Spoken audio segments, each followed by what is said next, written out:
ہمارا مسئلہ یہ ہے خاندان میں ہمیں رشتہ کرنا نہیں ہے، اور جب ہم باہر کسی اور جگہ رشتہ بناتے ہیں تو ٹھیک دوسرے دن یہ کہنا شروع کر دیتے ہیں کہ جی اب تمہیں ہمارے ماحول میں ڈھلنا ہوگا، ہمارے ماحول اور طور طریقوں میں ایڈجسٹ کرنا ہوگا۔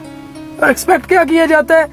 پہلے دن ایک مختلف انسان پہلے دن سے ہی آپ کی ڈپلیکیٹ بن جائے۔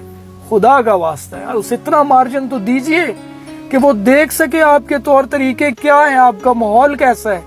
اور یہ زبردستی کے اصول، زبردستی کی محبت، زبردستی کے رشتے، زبردستی کے احسان، زبردستی کے احساس، زبردستی مسلط ہونا، ان سب سے گھٹن ہوتی ہے۔ پتہ ہے اس سے زیادہ تکلیف دہ کچھ نہیں ہو سکتا کہ آپ کی زندگی آپ کی آنکھوں کے سامنے گزرتی جائے اور آپ اپنی مرضی سے نہ جی سکیں۔ بس میں یہ ریکویسٹ کروں گا کہ لوگوں کو سپیس دینا سیکھیے، لوگوں کو انسپائر کیجئے تاکہ وہ آپ کے اصول اپنائیں، نہ کہ آپ اپنے اصول ان پر مسلط کرنے کی کوشش کرتے پھریں۔ ایک بات پوچھوں آپ سے، کیا عورت کی اتنی وفا کافی نہیں ہے کہ وہ تمہارے ساتھ جنت تک کا خواب دیکھ لیتی ہے اور تم اس کو پہلو میں بٹھا کر کسی دوسری عورت کا خواب دیکھتے ہو؟ ہاں کچھ مرد بھی روتے ہیں، تو کب روتے ہیں؟ مرد روتے ہیں جب ان کی مائیں منو مٹی کے نیچے چلی جاتی ہیں اور وہ مٹی کے ڈھیر کو گلے لگا کے روتے ہیں، جب وہ اپنے پیاروں کی ضرورتیں پوری نہیں کر پاتے۔ مرد روتا ہے جب اس کا بچہ بیمار ہوتا ہے۔ مرد اپنی بیٹی کی رخصتی پہ روتا ہے۔ مرد کے آنسو کسی کو نظر نہیں آتے کیونکہ اس کے آنسو گال پر نہیں، اس کے دل پر گرتے ہیں۔ اس کے چہرے کی جھریاں، اس کے بالوں کی سفیدیاں، اس کے لرزتے لب بتاتے کہ وہ بھی پریشان ہوتا ہے، اسے بھی تکلیف ہوتی ہے۔ کسی کو جان لینا بہت بڑا عذاب ہوتا ہے۔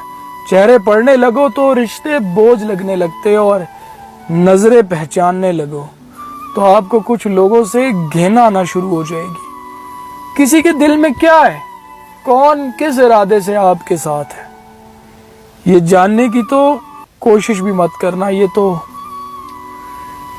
تو اللہ ہے جو انسان کی نیتوں سے واقف ہے، جو سب جانتا ہے اور پھر بھی اپنے بندوں سے محبت کرتا ہے۔ روکا اسے جاتا ہے، منایا اسے جاتا ہے جو مخلص ہو، جسے رشتہ عزیز ہو۔ ہزاروں کے ساتھ مصروف رہنے والے آپ کو اپنا وقت بھی بھیک سمجھ کے دیں تو بار بار خوار ہونے سے بہتر ہے ایک ہی بار اس اذیت کو اپنا لیا جائے۔